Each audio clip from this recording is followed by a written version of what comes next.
प्रभु का धन्यवाद आज के इस पवित्र दिन के लिए। प्रभु ने हमें एक बार फिर उसके चरणों पर आने का अनुग्रह दिया।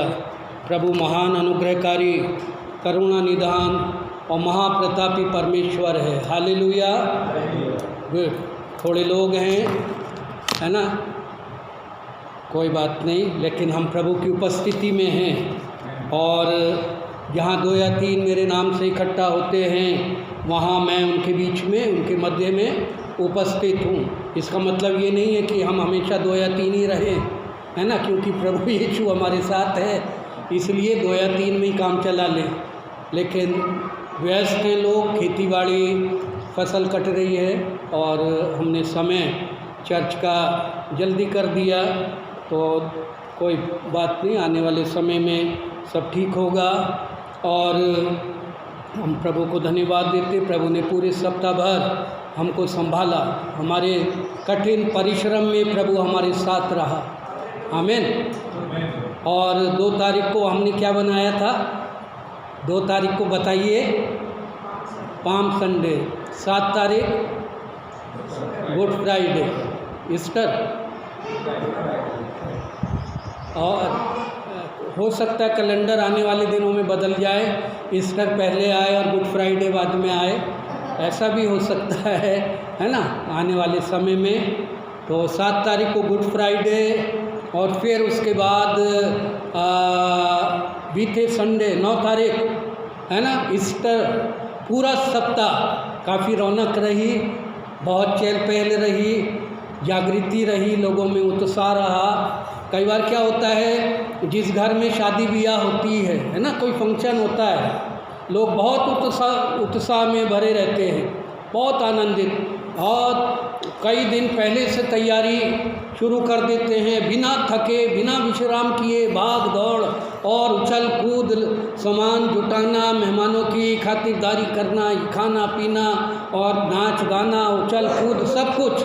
और जब समय ख़त्म हो जाता, विदाई हो जाती है, तो सारे ताजिए ठंडे पड़ जाते हैं ना, सब थक जाते हैं, क्योंकि भरपूर हो गए, परिपूर्ण हो गए, पूरे साल भर की खुराक मिल गई। अब अगले साल देखेंगे, तो ऐसा नहीं होना चाहिए। लेकिन प्रभु का धन्यवाद। आमीन। व्यस्त हैं लोग, हम प्रार्थना करें। और इन दिनों में सभी के लिए, खेती किसानी जो कर रहे हैं और फसल कट रही है, भाई राधे श्याम वंदना के लिए, परिवार के लिए धन्यवाद।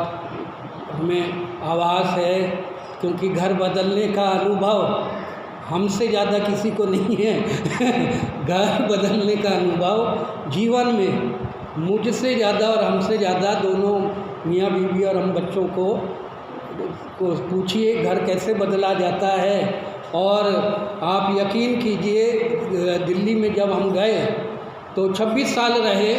26 साल में हमने लगभग कम से कम 12-14 घर बदले होंगे। 12-14 घर बदले, ये सोच लीजिए 26 साल में।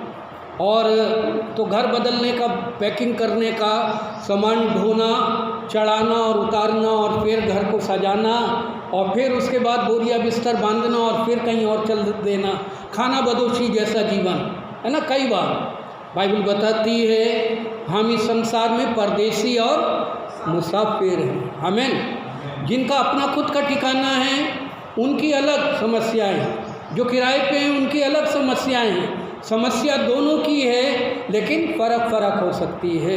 लेकिन प्रभु ने जैसे भी हमें रखा, हम प्रभु में सदा आनंदित रहें। आमीन। हालेलुया। प्रभु हर एक परिस्थिति को बदल देता है। कठिन समय आता अवश्य है, परीक्षाएं आती अवश्य हैं हमारे जीवन में, लेकिन वो टल जाती है। जिस प्रकार रात्रि आती है फिर नया दिन आता है, वैसे ही जीवन में कठिन समय आता है और फिर उसके बाद सरल समय भी आता है।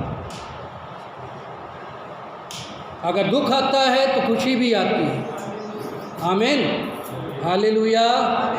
तो आज से मैं एक नया विषय प्रारंभ करना चाहता हूँ, जैसे बीती बार हमने अध्ययन किया लंबे लंबे विषय, वैसे ही एक विषय बहुत प्रमुख विषय है और ये बाइबल की सिद्धांत शिक्षा है, पुनरुत्थान, रेजरेक्शन ऑफ क्राइस्ट और रेजरेक्शन ऑफ चर्च या बिलीवर्स।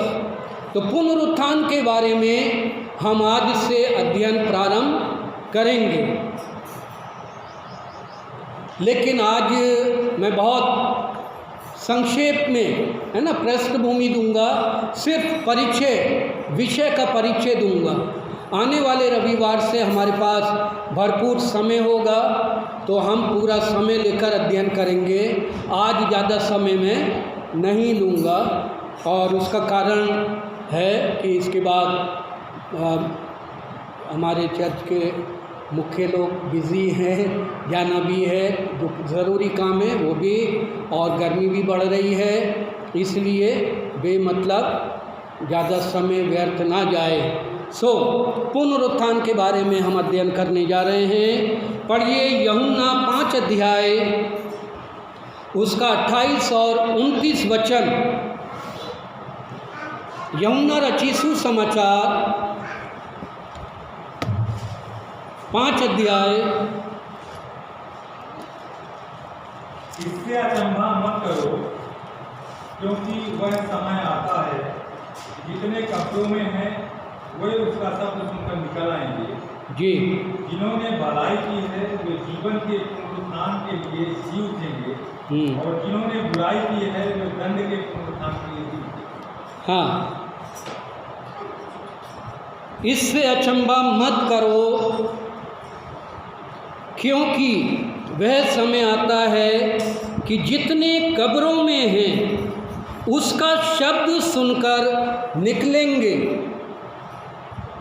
जिन्होंने भलाई की है वे जीवन के पुनरुत्थान के लिए जी उठेंगे, और जिन्होंने बुराई की है वे दंड के पुनरुत्थान के लिए जी उठेंगे। पुनरुत्थान दिवस, ईस्टर संडे, बीते रविवार 9 तारीख हमने मनाया। पुनरुत्थान क्या है वास्तव में, और पुनरुत्थान किन से संबंधित है? मुर्दों का जिलाया जाना।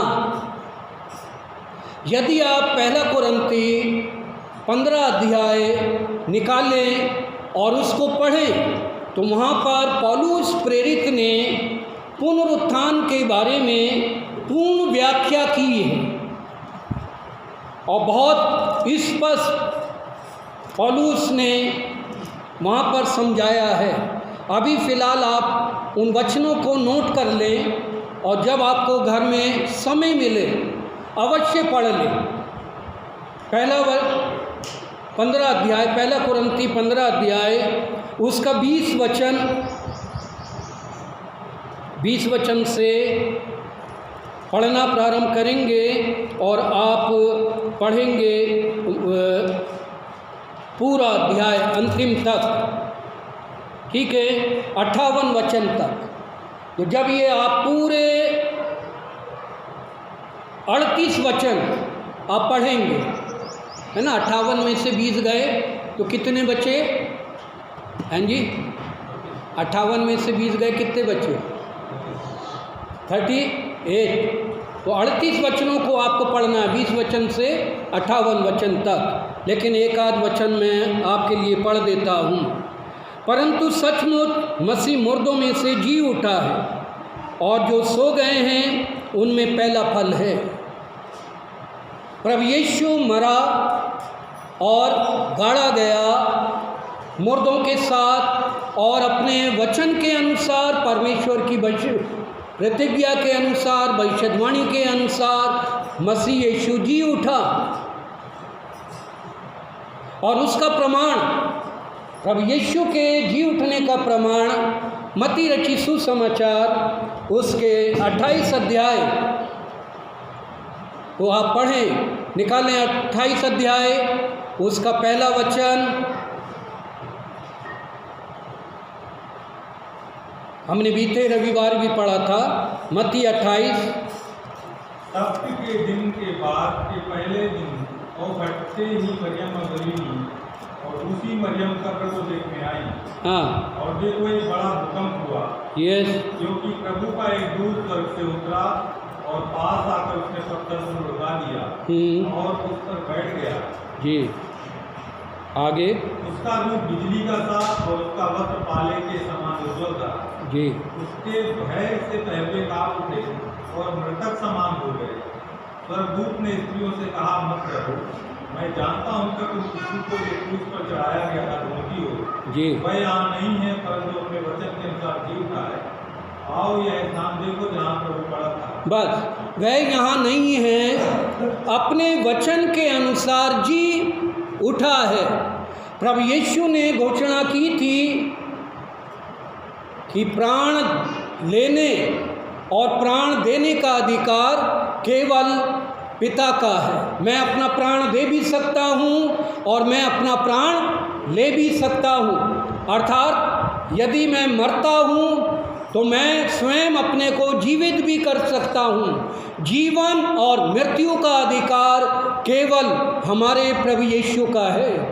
यूहन्ना 11 अध्याय उसका 25-26 वचन जब आप पढ़ेंगे तो वहाँ पर क्या प्रभु यीशु ने मार्था से क्या कहा, पुनरुत्थान और जीवन मैं हूँ, और जो कोई मुझ पर विश्वास करता है यदि वे मर भी जाए तो भी जिएगा, और जो जीवित है वो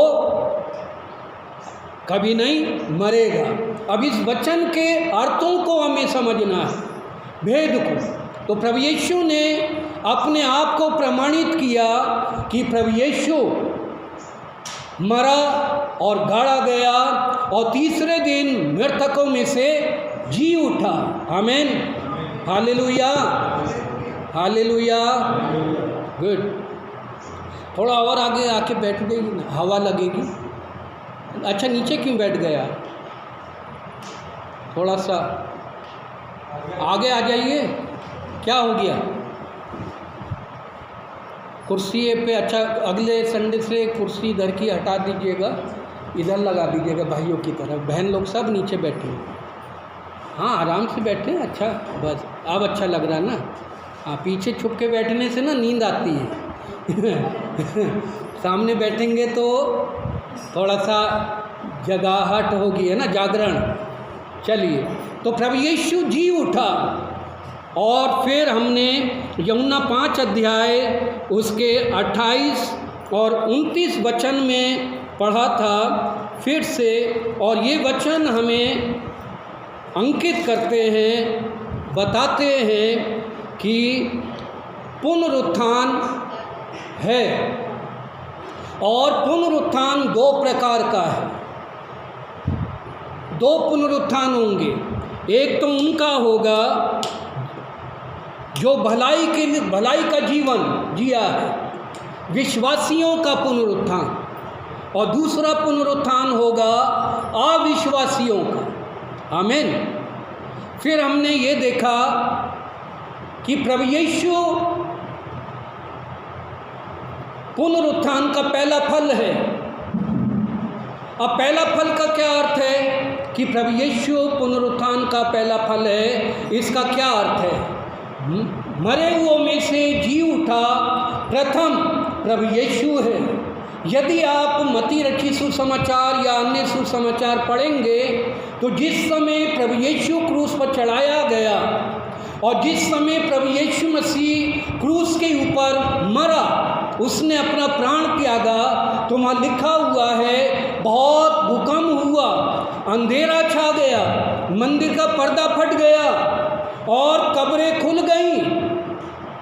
धर्मी लोगों की कब्रें खुल गई और वो अपनी कब्रों में जी उठे।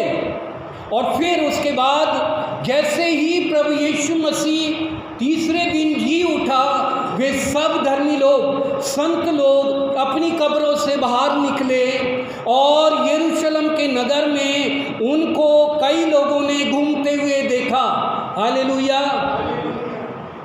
लेकिन जी उठों में यीशु प्रथम फल है, पहला फल। पुनरुत्थान का पहला फल यीशु है। लेकिन उस पहले फल में यदि आप अध्ययन करें, जो पुराने नियम में फसल का पहला फल चढ़ाया जाता था, तो वो केवल एक नहीं होता था, वो एक झुंड के रूप में होता था, एक गुच्छा होता था, है ना। तादाद में टोकरी में ज़्यादा होता था। मान लीजिए गेहूँ चढ़ा रहे हैं तो एक दाना तो नहीं चढ़ाएंगे ना। चावल लेकर आए, हमारी फसल से कुछ लोग चावल लाते, गेहूँ लाते, दाल लाते, या चर्च में कुछ भी आप लाते हैं अपनी फसल का, कुछ भी साग सब्जी ले आते हैं, तो क्या होता है, एक दाना तो नहीं लाते, पूरा एक टोकरा लाते हैं, एक बंडल लाते हैं, एक थैला लाते हैं, कैसे भी करके कई तादाद में देते हैं। तो पहला झुंड, पहला फल जो मसीह यीशु को कहा गया, वो इसलिए कहा गया कि प्रभु यीशु के जी उठने पर और भी कई संत जी उठे थे, तो वो भी उसमें शामिल हैं, प्रभु यीशु के पुनरुत्थान में शामिल हैं। यहाँ यूहन्ना 5 अध्याय उसके 28 और 29 वचन में हमने पढ़ा कि 2 पुनरुत्थान होंगे। पहला, फिर से उस वचन को हम पढ़ते हैं, इससे अचंभा मत करो, क्योंकि वह समय आता है कि जितने कब्रों में हैं उसका शब्द सुनकर निकलेंगे। जिन्होंने भलाई की है वे जीवन के पुनरुत्थान के लिए जी उठेंगे, और जिन्होंने बुराई की है वे दंड के पुनरुत्थान के लिए जी उठेंगे। तो 2 पुनरुत्थान होंगे। एक तो भलाई का प्रतिफल पाने वाले धर्मी लोगों का पुनरुत्थान होगा, और दूसरा पुनरुत्थान होगा उनका जिन्होंने बुराई की है, दंड के योग्य हैं। और ये दोनों पुनरुत्थान एक साथ नहीं होंगे। यदि आप पहला थिस्सलुनीकी 4 अध्याय पढ़ेंगे, 16 वचन से लेकर नीचे तक, तो वहाँ पर लिखा है कि प्रभु यीशु मसीह किस प्रकार हवा में बादलों पर आएगा।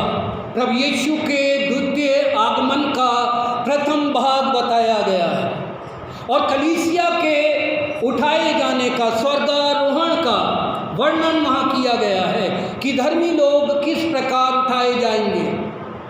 तो सबसे पहले स्वर्गारोहण के दिन, अर्थात जिस समय प्रभु यीशु हवा में बादलों पर आएगा और वहाँ ठहरेगा, और उसी समय कई घटनाएं होंगी।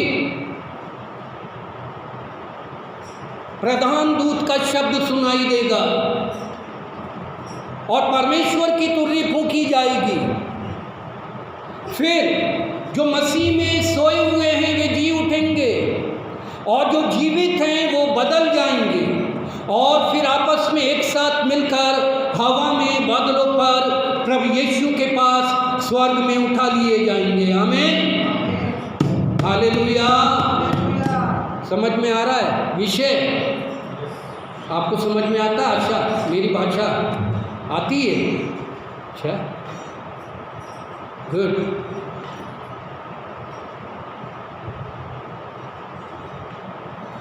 मैं चाहता हूँ कि सब समझे, है ना। मेरी कठिन है ना, थोड़ा विषय मेरा कठिन हो जाता है। मैं कहानी किससे उल बातें नहीं बताता ना, है ना। कान की खुजली मिटाने के लिए मनोरंजन, वचन से मेरी आदत है वचन से शिक्षा देने की। तो वचन भी अच्छा है, आपकी सारी खुजली मिट जाएगी, कान की नहीं पूरे शरीर की खुजली मिट जाएगी। अगर हम परमेश्वर का वचन अच्छे से सुने तो हमारा शरीर, प्राण और आत्मा तीनों खुजली मिट जाएंगे। हम बिल्कुल सही हो जाएंगे, चंगे हो जाएंगे, शुद्ध और पवित्र हो जाएंगे। हालेलुया। केवल कान की नहीं, दिमाग की भी खुजली, आत्मा की भी खुजली, और हर एक खुराफाती खुजली मिट जाएगी। है तो 2 पुनरुत्थान हैं, और पुनरुत्थान का वर्णन पहला थिस्सलुनीकी उसका 4 अध्याय आगे जब आप पढ़ेंगे 16 वचन से, तो वहाँ पौलुस प्रेरित ने वर्णन किया है। तो वहाँ कुछ बातें हैं। सबसे पहले जब पुनरुत्थान का दिन आएगा धर्मियों के पुनरुत्थान का दिन आएगा तो कुछ घटनाएं होंगी। वो घटना क्या होगी? सबसे पहले प्रभु यीशु हवा में बादलों पर आएगा। हवा में बादलों का मतलब है वो आकाश मंडल। बेटा पानी दीजिए, पानी की बोतल उठा दीजिए सोलोमन।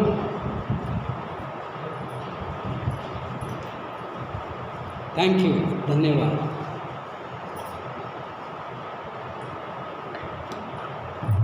हवा में बादलों पर, हवा मंडल पर आएगा। अब कुछ कठिन शब्द, ऊपर जो ये आकाश मंडल है इसको कहा गया है स्पेस। स्पेस का मतलब है खाली स्थान।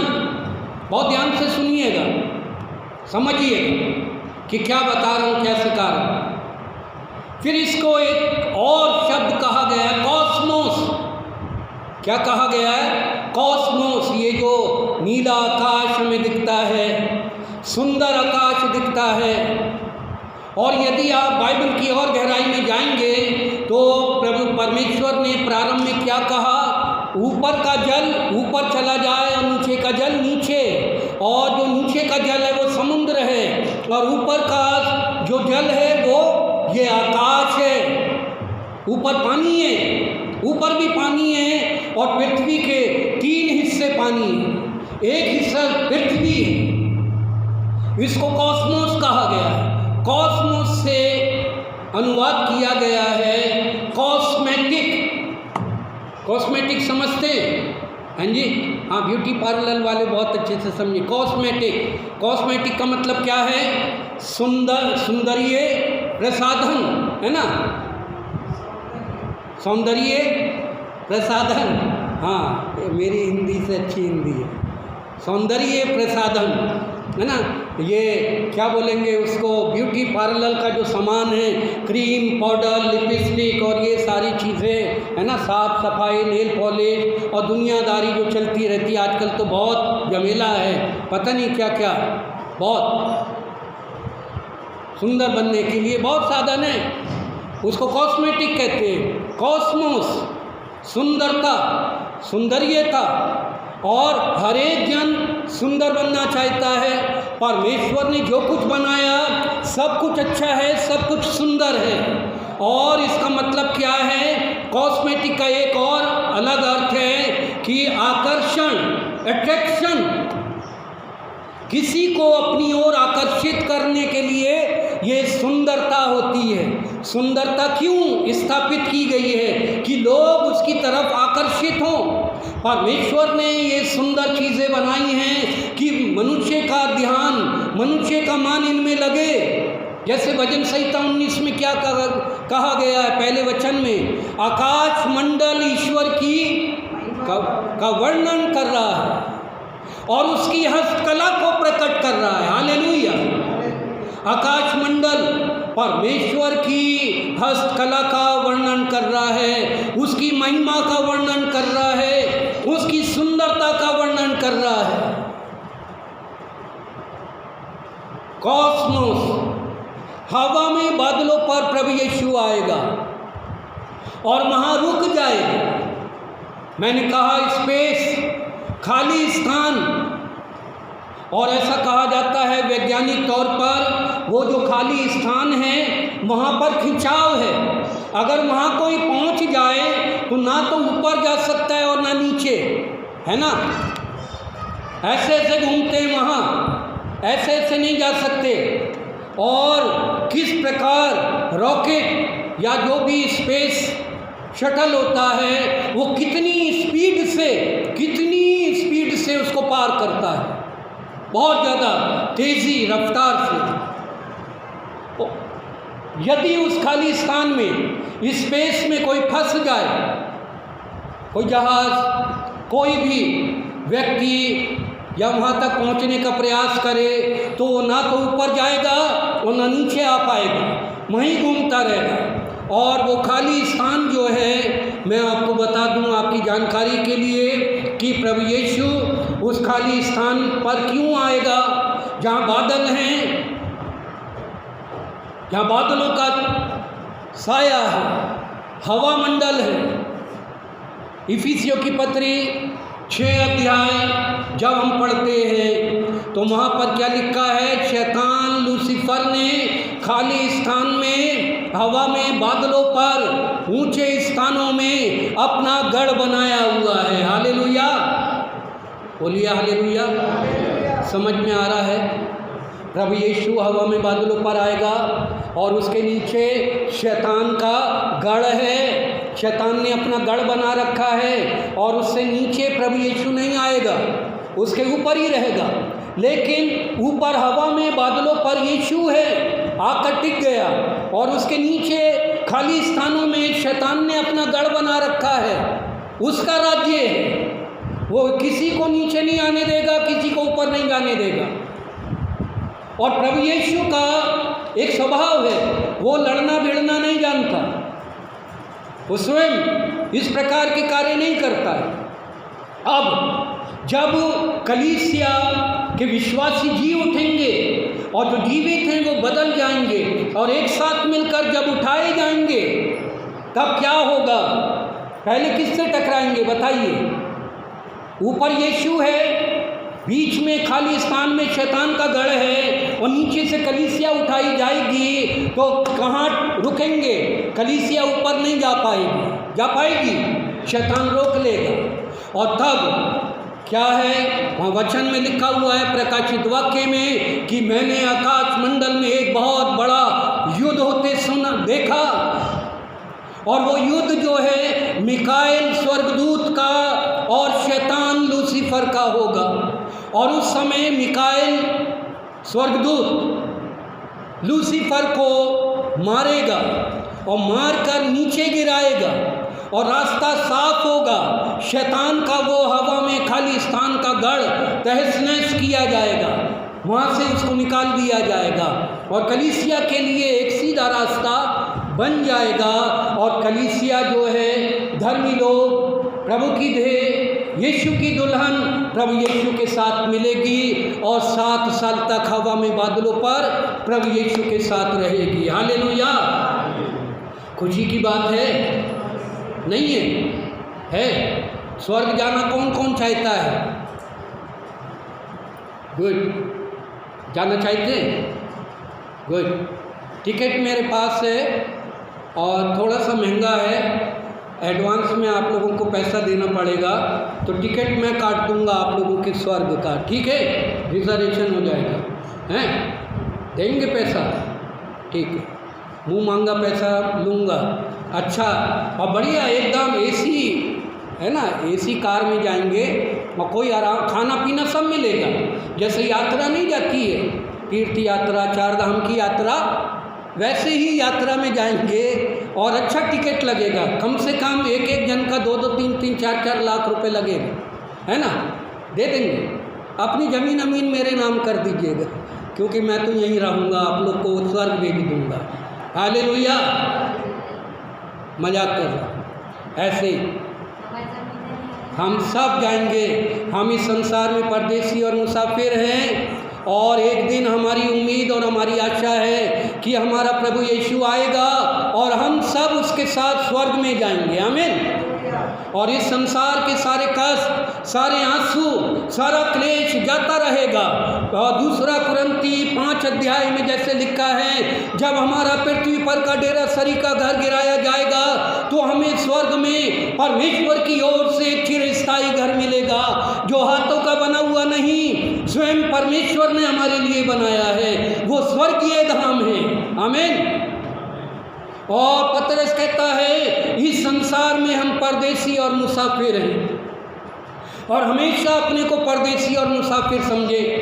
कभी इस संसार के राजा और मालिक ना बन समझे कि ये सब कुछ हमारा है और बटोर ले। नहीं, हमारे मन में सब कुछ अर्पित करें, पृथ्वी पर राज करें, पृथ्वी के राजा महाराजा बन जाएं, सोना चांदी हीरे जवाहरात जमा कर लें, खूब धन दौलत जमा करें, खूब आप इस्तेमाल करें, उनका कोई हर्जा नहीं है। ये सब कुछ प्रभु अपने लोगों को देता है, लेकिन ईमानदारी के साथ उसके राज्य और उसके धर्म की खोज करते हुए, प्रभु के पीछे चलते हुए विश्वास से चलते रहें। प्रभु सब कुछ देगा, पूरी भरपूरी देगा। देगा या नहीं? हालेलुया। उस पर भरोसा रखें, प्रभु पूर्ति करेगा। लेकिन हमेशा ध्यान में ये रहे कि एक दिन हम सब कुछ छोड़कर चले जाएंगे।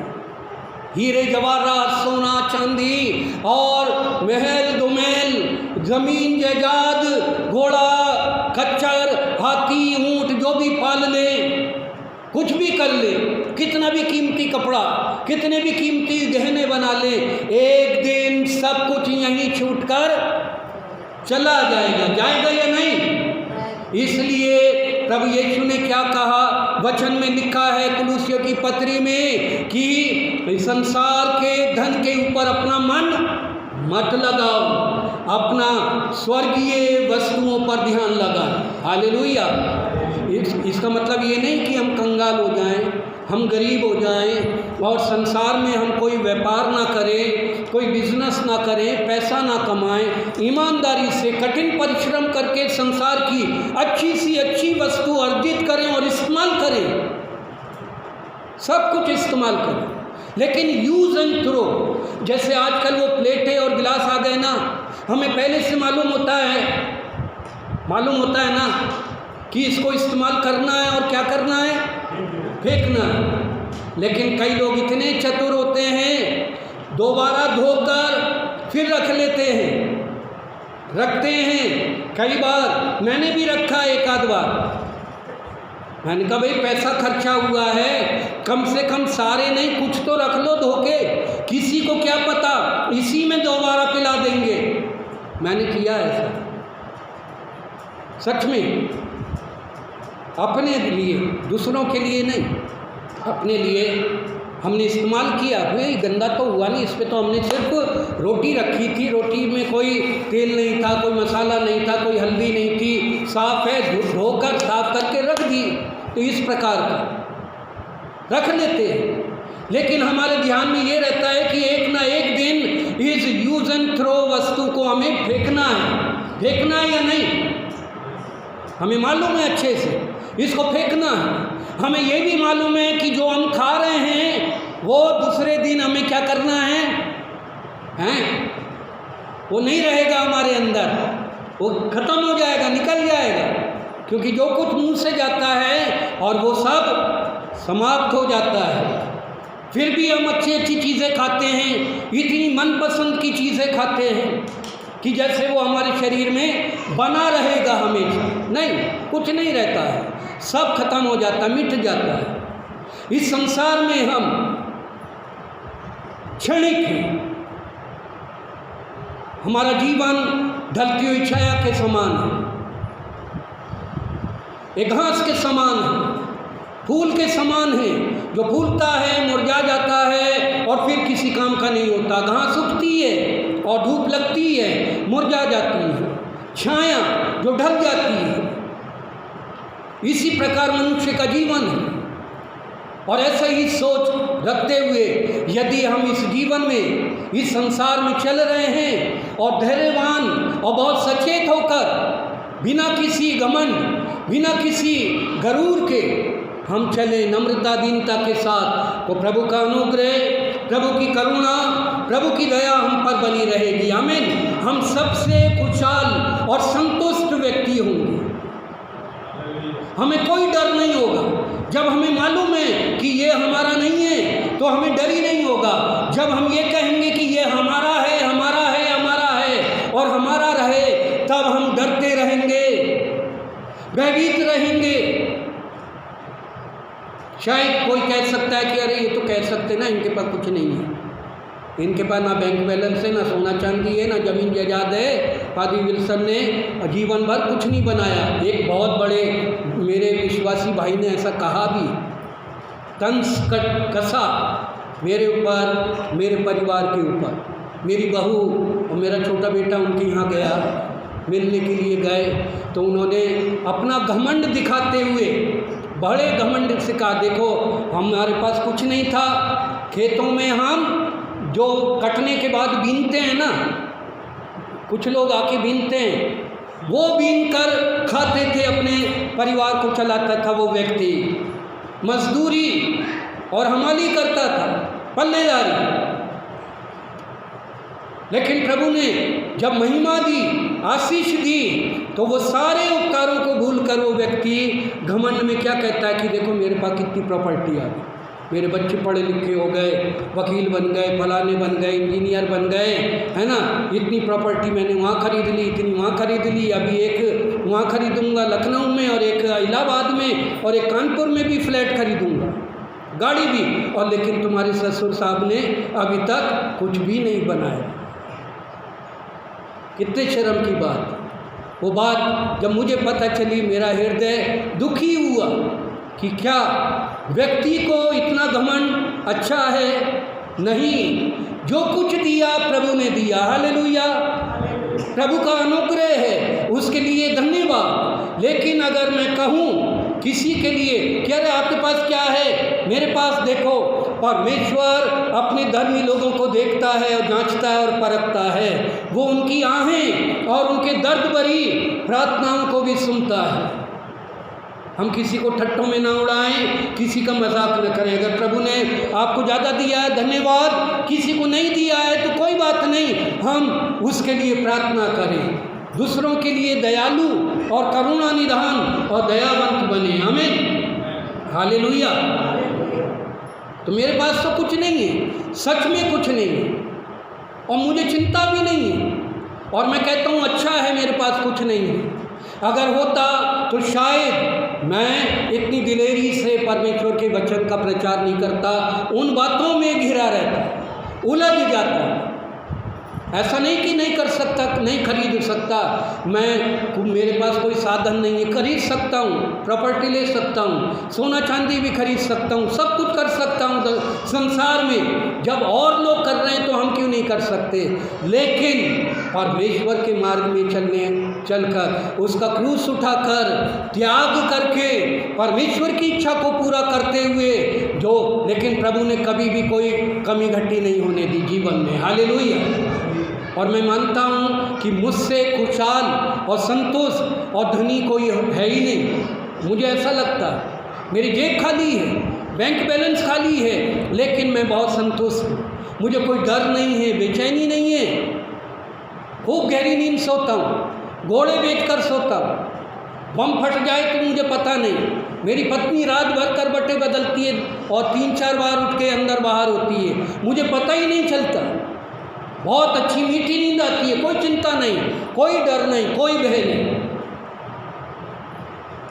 हम संसार पर मन ना लगाएं, लेकिन जो प्रभु ने हमें दिया है उसको संभालें और प्रभु की महिमा के लिए इस्तेमाल में लाएं और प्रभु का धन्यवाद चढ़ाएं। और इसलिए क्योंकि एक दिन जब प्रभु हवा में बादलों पर आएगा और कलीसिया उठाई जाएगी तो धर्मी लोगों को प्रतिफल मिलेगा। कौन सा प्रतिफल मिलेगा? जीवन का प्रतिफल मिलेगा, भले कामों का प्रतिफल मिलेगा, अनंत जीवन मिलेगा, महिमा मिलेगी और अनंत काल तक स्वर्ग में प्रभु के साथ रहने का अनुग्रह मिलेगा, हालेलुया। जो प्रार्थना प्रभु यीशु ने यूहन्ना 17 अध्याय में की कि हे पिता मैं विनती करता हूँ जिन्हें तूने मुझे दिया है वे भी मेरे साथ उस महिमा में हों जो तूने मुझे दी, उस स्वर्गीय महिमा में, स्वर्गीय जीवन में वो भी प्रवेश करें। तो हमारा प्रभु चाहता है हम में से हर एक जन स्वर्ग में प्रवेश करे, प्रभु के साथ रहें और उस पुनरुत्थान का भागी बने।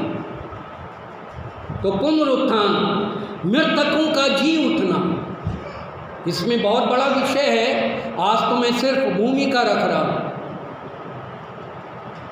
पहला पुनरुत्थान जीवन का पुनरुत्थान है और दूसरा पुनरुत्थान दंड का पुनरुत्थान है। जीवन का पुनरुत्थान धर्मियों का पुनरुत्थान है, विश्वासियों का, और वो समय होगा जैसा कि हमने थिस्सलुनीकी की पत्री से वर्णन किया, पढ़ा कि यीशु हवा में बादलों पर आएगा और प्रधान दूत का शब्द सुनाई देगा, परमेश्वर की तुरही फूंकी जाएगी। अब प्रधान दूत का जो शब्द सुनाई देगा वो शब्द किसके लिए सुनाई देगा? वो मिकाएल का शब्द होगा जो लूसीफर को युद्ध के लिए जो युद्ध के लिए ललकारेगा कि आ और युद्ध होगा।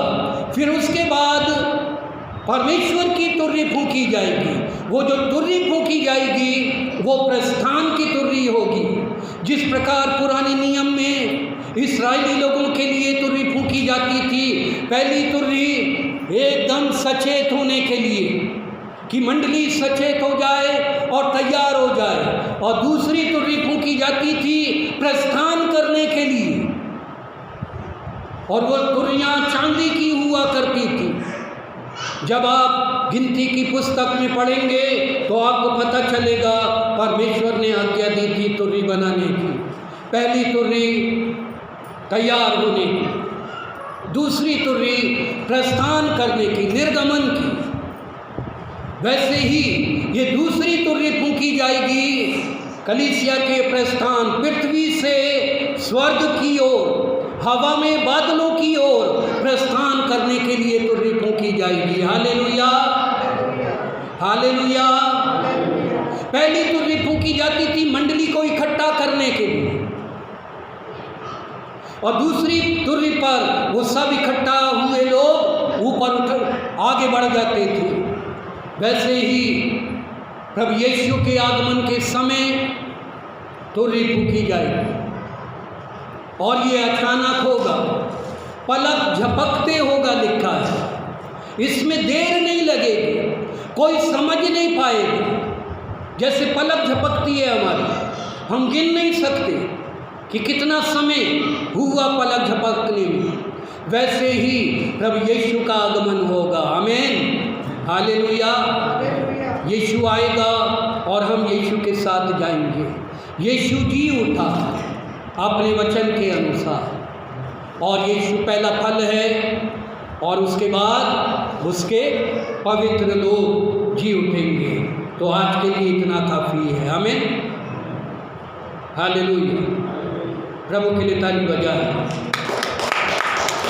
प्रभु जिंदा है, बोलिए यीशु जिंदा है, जिंदा है, यीशु जिंदा है, यीशु मेरे दिल में जिंदा है, मुसीबतों में मेरा सहारा, यीशु सदा जिंदा है,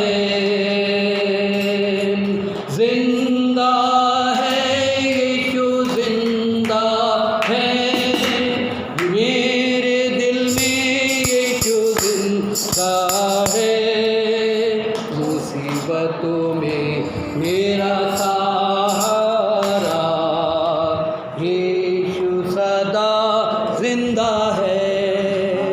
आमीन। हम और एक गीत गाएंगे, नीले आसमान के पार जाएंगे, उसी समय भेंट चढ़ाएंगे। नीले आसमान के पार जाएंगे, मेरा यीशु रहता वहाँ। नीले आसमान के पार जाएंगे, मेरा यीशु रहता वहाँ।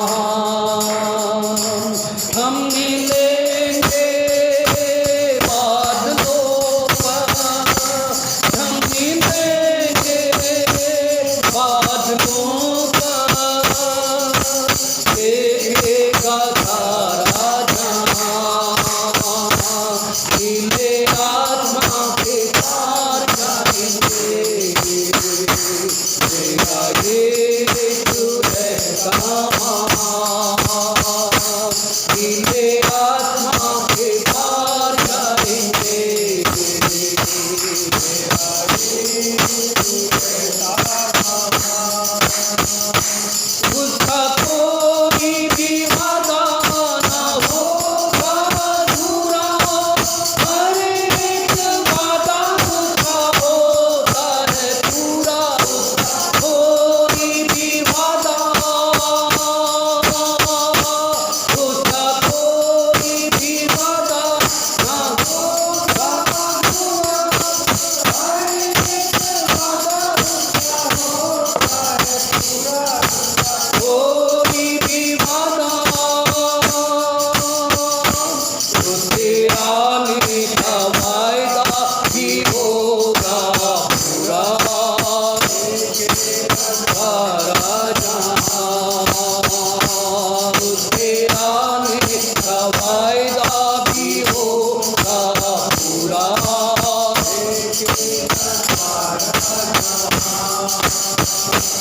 हम मिलेंगे बादलों का, हम मिलेंगे बादलों का, देखेगा सारा जहान, नीले आसमां के पार।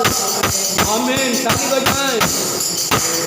एक ऐसा महान, नीले आसमां के पार जाएंगे, एक ऐसा महान। आमीन, हालेलुया।